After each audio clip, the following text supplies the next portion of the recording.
अस्सलाम वालेकुम, मैं वसीम मलिक हूँ। मेरे साथ जुल्करनैन इकबाल साहब मौजूद हैं और आज तारीख़ 10 सितंबर दिन बुध का है। हम सुप्रीम कोर्ट ऑफ पाकिस्तान में मौजूद हैं। पाकिस्तान के पॉलिटिकल और जुडिशल लैंडस्केप से मुतालिक 3 अहम तरीन ख़बरें जो आज की इस वीडियो की सूरत में आपके सामने रखनी है। पाकिस्तान के मौजूदा सुप्रीम कोर्ट का जो एक सर उठाता बहरान है, उससे मुतालिक आज के रोज़ एक मुस्तनद इदारे से एक बड़ी आवाज़ उठी है। चीफ जस्टिस याहिया आफरीदी को इसका ज़िम्मेदार ठहराया गया है और जस्टिस मंसूर अली शाह समेत वो आज़ाद मंश जजेस जो आज भी अपने असूल पर कायम हैं, उनके हक़ में बड़ी गवाही आई है। दूसरी जानिब एक ऐसा अदालती मामला सामने आया है जिसमें एक साबिक लेफ्टिनेंट जनरल जो कि इस वक्त चेयरमैन नैब हैं, नाम उनका नज़ीर अहमद भट्ट है, उन्हें एक केस में ज़ाती हैसियत में अदालत ने तलब कर लिया है। और जब से वो ये इस ओहदे पर आए हैं, पहली मरतबा ऐसा हुआ है कि उन्हें ज़ाती हैसियत में तलब किया गया है। तीसरा अहम तरीन मामला, गुज़श्ता रोज़ साबिक वज़ीर आज़म इमरान खान के एक्स अकाउंट से एक बयान जारी होता है और आउट ऑफ नोवेयर मुराद सईद से मुतालिक वो खासा दिलचस्प बयान है। जहाँ डिबेट्स चल रही थी, मुराद सईद इमरान खान का वफ़ादार है, मुराद सईद गद्दार है, तो इमरान खान साहब ने भी इससे मुतालिक कुछ इंकशाफात किए हैं जो आज की इस वीडियो की सूरत में आपके सामने रखेंगे। तो जुल्करनैन इकबाल साहब, मेरे ख्याल में सबसे पहले हम वो जो डॉन एक बड़ा मोतबर इदारा है पाकिस्तान का, उसने आज के रोज़ अपना इदारी एडिटोरियल छापा है, वो खासा दिलचस्प है। अगर आपकी इजाज़त हो तो मेरे ख्याल में हम सबसे पहले वो पढ़ लें, वो पढ़ते जाएं और उसके ऊपर फिर जो आपकी कमेंट्री है वो मैं लेता जाऊंगा। तो इसका उन्वान उन्होंने रखा है जुडिशल स्प्लिट, यानी अदालत में जो इस वक्त तकसीम है। शुरू वो यहाँ से करते हैं, उसका उर्दू तर्जमा जो है वो मैं आपके सामने रखता हूँ। नाज़रीन, इदारिये में लिखा जाता है कि पाकिस्तानी अदलिया के मुस्तकबिल में क्या नई रुसवाइयाँ छुपी हैं, इस बारे में बेचैनी और इस्तराब बढ़ता जा रहा है। एक बार फिर मुल्क के कुछ सीनियर तरीन जज साहिबान ने खुलेआम अदलिया के काम करने के तरीक़ाकार पर अदम एतमाद का इजहार किया है। चाहे नाकदीन कुछ भी कहें, लेकिन ये वो लोग हैं, यानी justice Mansoor Ali Shah, justice Munib Akhtar, justice Ayesha Malik और जस्टिस अतहर मिनुल्लाह के बारे में कहा जा रहा है कि ये वो लोग हैं जिन्होंने अपनी पूरी ज़िंदगियाँ कानून के साथ काम करते हुए गुजारी हैं और मुसलसल इसके माशरती असरात को परखा है। इनके एतराज़ात चाहे दानिस्ता नज़रअंदाज कर दिए जाएं या तमस्कर का निशाना बनाए जाएं, अपनी अहमियत और वज़न रखते हैं। जब तक इनका हल नहीं निकाला जाता, अदलिया अवाम की नज़र में अपनी साख और एतबार से खोती जा रही है। हालिया कुछ अरसे से अगर हम देखें तो ये फुल कोर्ट इजलास था, उसमें जज साहिबान ने कहा कि चीफ जस्टिस याहिया आफरीदी ने कानूनी खिलाफ वर्जी की, रूल जिस तरीके से मंजूर करवाए और जिस असूल की उन्होंने बात की, वो गुज़श्ता 1 साल से उस असूल को मुतादिद मरतबा रीइटरेट करते रहे हैं। 26वीं आईनी तरमीम का मामला हो, नए जजेज़ और कोर्ट पैकिंग की सूरत हाल हो या दीगर मामलात हों, इस हवाले से क्या आपको लगता क्या? देखिए, पहले जब ये ख़त सामने हमने तब भी ये बात कही थी, आज भी कह रहे हैं कि जिस अंदाज़ में रूल्स को मंजूर किया गया, वो इन 4 जजेस का मौक़िफ़ अपनी जगह बिल्कुल दुरुस्त है। जो मेरे लिए इसमें हैरानी की या परेशानी की बात है वो ये है कि 24 में से सिर्फ 4 क्यों? अच्छा, इसमें एक और भी दिलचस्प बात है। अब देखिए, जस्टिस अकील अब्बासी हों, मैं नाम ले लेता हूँ, जस्टिस मलिक शहजाद अहमद ख़ान हों, जस्टिस अरफान सादात हों, या फिर हाँ, ये 3 जजेस एक ऐसे 3 जज थे जो आइनी बेंच का हिस्सा नहीं थे, जिन्हें आज तक डर के मारी आइनी बेंच में नहीं डाला जा रहा, जो आज़ाद मंश जज तस्वुर होते थे और कहा जाता था कि 26वीं आइनी तरमीम और जो जुडिशल इंडिपेंडेंस है, इस पर वो एक ज़बरदस्त मौक़िफ़ रखते हैं। लेकिन क्या इसमें आप चीफ जस्टिस याहिया आफरीदी को दाद नहीं देंगे? फिर उन्होंने कमेटी भी ऐसे 4 जजेस पर बनाई, सिवाय नईम अख्तर अगवान के, बाकी सब जस्टिस मंसूर अली शाह के हामी जजेस समझे जाते थे। एक नाम आपने मिस कर दिया, justice Shahid Waheed. Exactly, justice Shahid Waheed. मैं वही सोच रहा था कि 4 जज तो हैं। अच्छा, अब देखें, चीज़ ये है कि ये 4 इन्होंने ख़त लिखा, बाकियों ने अंदर जाके आवाज़ उठाई या नहीं, अभी तक कोई चीज़ अंदर से हम सामने लाने में कामयाब नहीं हो सके। ठीक है, कोई हुआ ये हुआ, तब भी नहीं हुआ तब भी, कि बाकी जो मौजूद अफराद थे उनमें से किसने पॉइंट आउट ये बातें की या नहीं की, अभी तक इत्तलात के मुताबिक तो कुछ नहीं हुआ। उसकी एक रीज़न मैं आपको बताऊँ। जिन 4 जजेस के नाम आपने गिनवाए हैं, यही था ना कि यही शायद आवाज़ उठाते, उनके ऊपर तो आपने कमेटी उन्होंने कमेटी में डाल दिया और वो अपनी कमेटी के खिलाफ जाकर अंदर बात करते, जिसको जस्टिस मुनीब अख्तर, इतलात के मुताबिक वो ख़त जस्टिस मुनीब अख्तर ने तहरीर किया, जिसमें उन्होंने उस कमेटी को ही गैर कानूनी कह दिया। सर, चीज़ ये है कि वो जिन रूल्स के तहत वो कमेटी बनी है, वो उनका गज़ट नोटिफिकेशन हो चुका है बगैर फुल कोर्ट इजलास किए हुए। तो फिर जजेस का मौक़िफ़ ये था कि यार जब आपने फुल कोर्ट बुलाए बगैर कर लिया सारा कुछ, तो फिर तरमीम के लिए हमें किस लिए तंग कर रहे हैं। अब जो अगला इजलास होना उसके अंदर भी ये लोग नहीं जाएंगे, क्योंकि पहले में नहीं किया तो दूसरे में जाके क्या। जब कमेटी गैर कानूनी है और वही उस पर तजावीज़ देगी और उस पर काम होता रहेगा और एजेंडे पे हमेशा यही पहला एजेंडा रहेगा, तो फिर वो कैसे शिरकत करेंगे। वैसे कमेटी को इतना ज़रूर कहना चाहिए था मेरे हिसाब से कि उनकी रिकमेंडेशन ही आनी चाहिए थी कि इसका अप्रूवल जो है ना फुल कोर्ट से लिया जाए। अच्छा, ये गैर ज़रूरी एक्सरसाइज नहीं थी, यानी आपके पास क्लियर मेजॉरिटी है, आप फुल कोर्ट बुलाए सर्कुलेशन से, आपको क्या, आपको फुल कोर्ट में क्या जस्टिस मंसूर अली शाह का और इन 4 जजेस का सामना करते हुए डर लगता है। यार जब आपके वसीम साहब बात यह है कि एक बड़े सीनियर सहाफ़ी हैं, आजकल एक टीवी चैनल के ऊपर एंकर भी हैं, ठीक है, मैं सिर्फ आपको एक मिसाल दे रहा हूँ। उन्होंने मेरे तकरीबन कह लें को 2.5-3 लाख रुपए देने हैं। वो वैसे बड़ी आवाज़ उठाते हैं मीडिया के हक़ में तनख्वाहों के लिए आगे पीछे, मेरे उन्होंने पैसे देने हैं। आप समझ गए मैं जिनका कह रहा हूँ। बड़े वो चश्मा लगा के बैठे ऐसे बातें कर रहे होते हैं, जुल्फ़ें बिखरा के, जैसे पता नहीं वो चलें ठीक है। अच्छा सुने। कई दफ़ा आपने नोट किया होगा मेरी सदारत के दौरान जब भी कभी वो किसी केस में सुप्रीम कोर्ट आते हैं, वो प्रेस रूम आते हुए हिचकिचा रहे होते हैं। रीज़न ये है कि वो, हालांकि मैंने आज तक उनसे पैसों का तकाजा नहीं किया, ठीक है, लेकिन उनको शर्मिंदगी हो जाए कि 4 बंदों में बैठ के इसने कह दिया तो मेरी इज़्ज़त क्या रह जाएगी, मैं कहाँ कर दूँगा। वो मुँह दिखाने के काबिल नहीं रहे। बस इसी किस्म की सिचुएशन यहाँ भी है। अब आगे आपको समझे। चले आगे बढ़ते हैं। इदारी में मज़ीद क्या लिखा गया। लिखा जाता है कि तशवीश बिला वजह नहीं है, कानून, ज़ाब्ते और इंसाफ महज हुकूमती औजार नहीं बल्कि वो ढांचा है जो एतमाद, इंसाफ और इंसानी माशरे में अमन के इम्कानात को जोड़ के रखता है। और ये लग रहा है कि यह ढांचा आहिस्ता आहिस्ता मुनहदम हो रहा है, अक्सर ख़ुद अदलिया की मदद से। ये नहायत परेशान कुन बात है कि एक आलमी सतह पर मुअज़्ज़ज़ जज साहब ने अफसोस का इज़हार किया कि पाकिस्तान की सुप्रीम कोर्ट खुद कवायद व ज़वाबित पर अमल नहीं कर रही। सीनियर प्यूनी जज का चीफ जस्टिस को लिखा गया हालिया ख़त, जो इसी हफ्ते फुल कोर्ट इजलास से कुछ देर कबल मंजर आम पे आया, उन 6 बड़े वाक़यात की निशानदही करता है जिनमें ज़वाबित और रसूलों को नज़रअंदाज किया गया।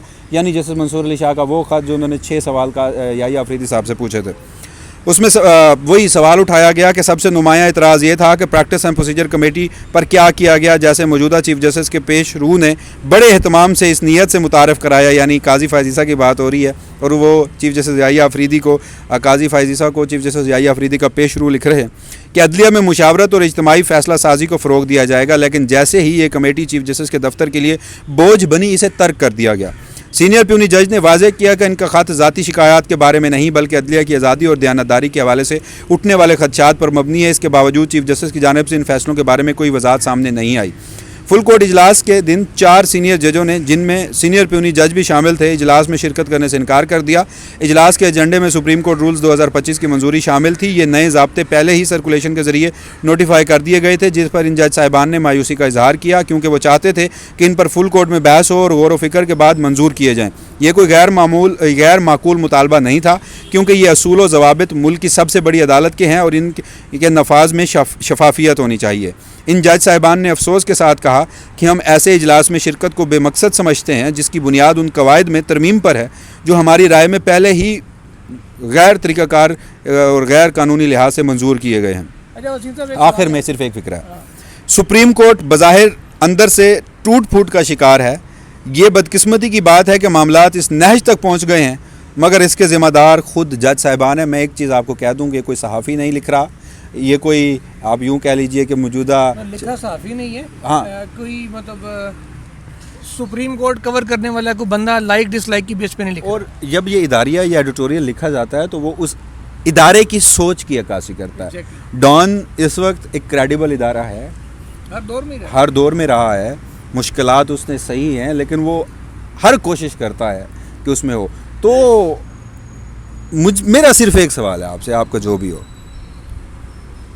जब आपके पास एक्सट्रीम मेजॉरिटी है, जब आप कोर्ट पैकिंग कर चुके हैं, जब आप बड़े ही मुतमईन हैं, तो फिर 4 जजेस का सामना करने से ठीक है आपने जवाब दे दिया, तो क्या चीफ जस्टिस याहिया अफरीदी साहब ने तो आपको पैसे तो नहीं देने ना?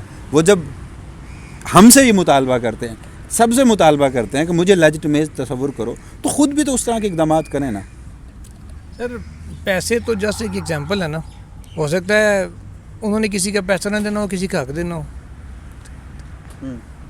अच्छा, अब मेरा एक आपसे सवाल है, आपकी सारी सियासी और सहाफ़ती बसीरत और तजर्बा और इतलात तज्जिया तजर्बा सारी चीज़ों का सेंसेशन सनसनाहट गुदगुदाहट कपकपाहट सारी चीज़ों को ब्लेंड करके मिक्सर जूस बना के इसका अगले 6 महीने में आपको यह कह लें कि फरवरी या मार्च तक आपको मंसूर अली शाह साहब कहाँ नज़र आ रहे हैं? मुझे मंसूर अली शाह साहब अपने मौक़े पे खड़े तो नज़र आ रहे हैं। अटैम्प्ट एक ज़रूर की जाएगी, उस हवाले से मैं ये ख़बर पहले भी दे चुका हूँ कि जिस तरह आप जुडिशल कमीशन ऑफ पाकिस्तान पर 26वीं तरमीम के तहत हमलावर हुए, इसी तरह आप सुप्रीम जुडिशल कौंसिल पर 27वीं तरमीम के ज़रिए हमलावर होने जा रहे हैं। उसकी साख्त को तब्दील करने जा रहे हैं और वो एक मैसेजिंग है आपकी कि अगर तुम, मैं अब लफ्ज़ इस्तेमाल नहीं करना चाहता, लेकिन हमारे जो करता धरता है उसी तरह का लफ्ज़ इस्तेमाल करते हैं कि इंसान के बच्चे नहीं बनोगे, हमारे दिए गए नैरेटिव पे या उस फैसलों पर नहीं आओगे तो फिर तुम्हें निकाला भी जा सकता है। हाँ, ये एक एक्सट्रीम सूरत हाल हो सकती है। मुझे नहीं लगता कि इस हद तक जाया जाएगा। एक थ्रेट के तौर पर ये टैक्टिक्स इस्तेमाल किए जाएंगे। मुझे अगले 6 महीने के बाद यहाँ एक आइनी अदालत अलग से और एक सुप्रीम कोर्ट अलग से नज़र आ रही है और उस आइनी अदालत में आइनी बेंच के तमाम जजेस को भेज के ये 26वीं तरमीम के ख़िलाफ़ जो मामला हैं उसका चैप्टर क्लोज़ किया जाएगा। ओके जी, अब 27वीं आ जाएगी, 26वीं वैसे ही जो है ना सारी वो फारिग ऑलमोस्ट हो जानी है। बहरहाल चलें अगली स्टोरी की तरफ बढ़ते हैं। अगली स्टोरी जनाब ये मामला है चेयरमैन नैब का। आप नैब का इदारा भी कवर करते हैं, आप इस हवाले से दुरुस्त बता सकते हैं। Lahore high court justice Aliya Neelam साहिबा मौजूदा निज़ाम की बड़ी ऐसी जज हैं जो कि उनकी सोच में और निज़ाम की सोच में बड़ी यगानगत है। उन्होंने चेयरमैन नैब साहब को तलब कर लिया है और ये सिर्फ चेयरमैन नैब नहीं है, ये लेफ्टिनेंट जनरल रिटायर्ड चेयरमैन नैब है। केस ये है कि एक दरख्वास्त गुजार हैं एहसन आबिद एडवोकेट, वो अदालत में पेश होते हैं और वो कहते हैं कि पीटीआई के, पहले वो PMLN में होते थे, फिर पीटीआई में आए, खुसरो बख्तियार और हाशिम जमा बख्त, साउथ पंजाब रहीम यार खान से इनका ताल्लुक़ है। फिर जब इस्टेब्लिशमेंट ने इशारा किया तो पीटीआई को खैराबाद कह दिया इन लोगों ने। आजकल की तरह ये दोनों आजकल ये सियासत से बाहर है, अपना बिज़नेस कर रहे हैं और उनके ख़िलाफ़ कोई नैब में उन्होंने इंक्वायरी दी कि इनके ख़िलाफ़ कोई रेफरेंस है, करप्शन है या दीगर मामलात हैं। तो वो कहते हैं कि नैब ने हमारी दरख्वास्त नहीं सुनी और अदालती हुक्म के बावजूद भी इन दोनों के ख़िलाफ़ कोई कार्रवाई नहीं की गई। ये अदालती हुक्म पर अदूली है, तौहीन अदालत की कार्रवाई की जाए चेयरमैन नैब के ख़िलाफ़। चीफ जस्टिस ने, सिर्फ एक चीफ जस्टिस ने पूछा कि आज नैब की जानिब से कौन पेश हुआ, सरकारी वकील ने कहा कि कोई नहीं। तो लाहौर हाई कोर्ट के चीफ जस्टिस ने चेयरमैन नैब को तलब कर लिया। अब एक चीफ जस्टिस आलिया नीलम साहिबा हैं, दूसरी जानिब उनको लगाने वालों के बता देता हूँ मैं, मुझे पूरी कहानी आपको मैं सुना देता हूँ। पहले तो एहसन आबिद साहब की तरफ आते हैं। एहसन आबिद साहब बेसिकली उनके खुसरो बख्तियार साहब और उनके जो हाशिम जवाब बख्त उनके भाई हैं, उनके इलाके से इनका ताल्लुक़ है, वकील हैं। रईस एहसन अली आबिद इनका नाम है पूरा। तो इन्होंने उनके ख़िलाफ़ पहले रुजू किया, नैब में दरख्वास्त दी, यानी ये सुप्रीम कोर्ट आए। इन्होंने कहा जनाब इनको नायल किया जाए, इनके जो असासे हैं वो आमदन से मैच नहीं करते, इनकी बहुत सी प्रॉपर्टीज़ हैं जो उन्होंने ज़ाहिर नहीं की, इस तरह की बातें की। उन्होंने कहा यार आप ये मामला अगर आमदन से ज़ाहिर असासों का केस है, नैब को जाके दरख्वास्त दें। इन्होंने और सुप्रीम कोर्ट ने इनकी दरख्वास्त उड़ा दी कि जी आप नैब से रुजू करें। ये बंदयाल साहब के वक्त का मेरे ख्याल में, बंदयाल साहब और उससे पहले का टाइम है ये, उन तक ये केस आया है। बंदयाल साहब को भी विरसे में मिला था। अच्छा, ये फिर ये PTI दौर की बात है। हुआ फिर ये कि इन्होंने जाके नैब में दरख्वास्त दी, इलेक्शन कमीशन से भी रुजू किया, नैब से भी किया, दोनों जगह से इनको कोई जवाब नहीं मिला। इलेक्शन कमीशन ने खारिज कर दिया कि जी आपके पास कोई एविडेंस नहीं है। फिर ये गए नैब में, नैब ने कहा जी ठीक है हम इंक्वायरी करेंगे, दरख्वास्त इनकी ले ली, कंप्लेन वेरिफिकेशन उस प्रोसेस में डाली। इन शॉर्ट प्रैक्टिकली कुछ नहीं हुआ। इन्होंने फिर कंटेम्प्ट एप्लीकेशन मूव की सुप्रीम कोर्ट में कि जी आपने कहा था नैब को कि जी वो कार्रवाई करे, तो नैब कार्रवाई नहीं कर रहा। जजेस ने दरख्वास्त देखी, उन्होंने कहा जी हमने तो सिर्फ आपको कहा था कि नैब से रुजू करें, हमने नैब को तो कोई डायरेक्शन दी नहीं थी जिसकी वायलेशन उन्होंने की हो। तो जब उन्होंने हमारे किसी हुक्म की खिलाफ वर्जी नहीं की और हमारा कोई ठोस हुक्म ही मौजूद नहीं था, आपको डायरेक्शन दी कि आप जाएँ, आप चले गए तो बस आपने पूरा कर दिया। नैब को जब हमने ऑर्डर नहीं दिया तो वायलेशन कैसे होगी? वो कंटेम्प्ट में आए, कंटेम्प्ट खारिज होगी, फिर मेरा ख्याल है उसके बाद दोबारा आए, वो फिर खारिज हो गई। फिर उन्होंने कहा कि जी मैं अब लाहौर हाई कोर्ट जाता हूँ, वो हाई कोर्ट चले गए। अब हाई कोर्ट में जो तलबी हुई है वो इस बात के ऊपर हुई है कि नैब को नोटिस हुआ था, नैब की जानिब से कोई मौजूद नहीं था अदालत में। अब बुलाया गया चेयरमैन साहब को, चेयरमैन साहब नहीं जाएंगे, वहाँ जाएंगे प्रोसिक्यूटर जनरल। क्या मतलब, क्यों नहीं जाएंगे? ये पहली दफ़ा नहीं हो रहा सर। जावेद इकबाल साहब अपनी अदालतों में भी नहीं, पहली मरतबा, लेकिन अपनी अदालतों में भी नहीं जाएंगे, इतना एतमाद भी नहीं है। सर जावेद इकबाल साहब जब बने, काजी साहब आपको पता उनके कितने मुखालिफ थे। काजी साहब ने भी एक दो नैब के केसों में तड़ी ज़रूर लगाई थी, मैं बुलाऊंगा, लेकिन बुलाया नहीं। कर्टसी थी ना कि उनके ब्रदर जज थे, साबिक सुप्रीम कोर्ट के जज थे, उन्होंने नहीं बुलाया। लेकिन यहाँ तो इदारा ही दूसरा है, लेकिन इदारा खैर वही है कि जो जज लगाता है। 2-3 दफ़ा ऐसा हुआ कि बात हुई कि चेयरमैन को बुलाएं, ऑर्डर नहीं हुआ, लेकिन बातें ज़रूर हुई। तो माजी में भी हमने देखा कि जब भी बुलाया गया, पहली दफ़ा में हमेशा बुलाने पे प्रोसिक्यूटर जनरल पेश होते थे। वो आके बताते थे कि जनाब क्या हुआ, या मेरा प्रोसिक्यूटर क्यों नहीं आया, तो क्या हुआ, कोई बातचीत वो कर जाते थे। ऐसा नहीं होता कि पहली दफ़ा में डायरेक्ट पेशी पे चेयरमैन को आए और चेयरमैन पेश हो जाए, अनलेस कोई बहुत बड़ा मैटर हो जिसमें चेयरमैन को आना पड़े। तो ये मैं माजी की हिस्ट्री आपको बता रहा हूँ, जो नैब की तारीख रही है, और अभी भी मुझे लगता है यही होगा, प्रोसिक्यूटर जनरल साहब पेश हो जाएंगे और मामला रफा दफ़ा हो जाएगा। चलें तीसरी स्टोरी की जाने बढ़ते हैं। गुज़श्ता रोज़ साबिक़ वज़ीर-ए-आज़म इमरान खान की जानिब से उनके एक्स अकाउंट पर स्टेटमेंट आया। इस बार तब्दीली थोड़ी सी हमें ये देखने को मिली कि पहले उनका मुकम्मल स्टेटमेंट जो है वो समाअत के रोज़ ही आ जाता था। इस मरतबा 3 टुकड़ों में उन्हें तकसीम करके 3 दिन मुतवातर ये ट्वीट्स की गई। आखिरी जो ट्वीट थी, जो गालिबन 9 अप्रैल को उनकी गुफ्तगू थी, 9 सितंबर को उनकी गुफ्तगू थी, उस हवाले से तो उन्होंने कहा कि जी मुराद सईद मेरे वफ़ादार तरीन साथियों में से हैं और हकीकी आज़ादी की तहरीक का अहम तरीन हिस्सा हैं और रहेंगे, और इस बारे में क़यास आराइयाँ बंद होनी चाहिए। वो मेरी हिदायत पर ही अंडरग्राउंड हैं। मुझे बावसूख ज़राए से इतलात मिली थी कि इनकी जान को शदीद ख़तरा है। मुझे ये भी इतलात हैं कि इनको अगवा करके तशद्दुद का निशाना बना के मेरे ख़िलाफ़ बतौर गवाह इस्तेमाल भी करना चाहते हैं।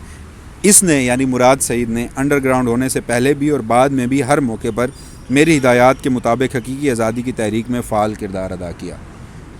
ये क्यों इमरान खान को स्टेटमेंट जारी करना पड़ा होगा? देखिए, कुछ दिनों से आपको पता है जैसे पीटीआई के आपस में बहुत सारे झगड़े शुरू करवाए गए हैं, और बाहर से अगर कोई करवा भी रहा है तो जब तक अंदर वाले इन्वॉल्व नहीं होंगे, बाहर वाले को बाद में इल्ज़ाम देंगे, पहले अंदर वालों को देंगे कि अगर कोई खिला भी है तो तुम क्यों खेल रहे हो, पागल हो। एक दूसरे के ख़िलाफ़ अजीम जंग चल रही है, और कुछ सहाफ़ियों के ट्वीट्स देख लें, आपको अंदाज़ा हो जाएगा कि ये कहाँ से कौन बैठ के एंजॉय कर रहा है इस लड़ाई को। इसी वजह से कोई तनकीद कहा जाता है कि इमरान खान ने जानशीन मुकर्रर किया हुआ है मुराद सईद को अपना। वो ये हफीजुल्लाह नियाज़ी साहब ने आज से कुछ रोज़ कबल ये कॉलम भी लिखा था। कॉलम में भी उन्होंने ये बात तस्दीक की है, पहले खान साहब भी कह चुके हैं कि जी वो जानशीन होगा मेरा। नहीं, मेरे ख्याल में खान साहब ने बराह रास्त ये बात नहीं कही, कहीं ये बात की है उन्होंने पार्टी के अंदर, तभी ये बात सामने आई हुई और बड़े अरसे से आ रही है।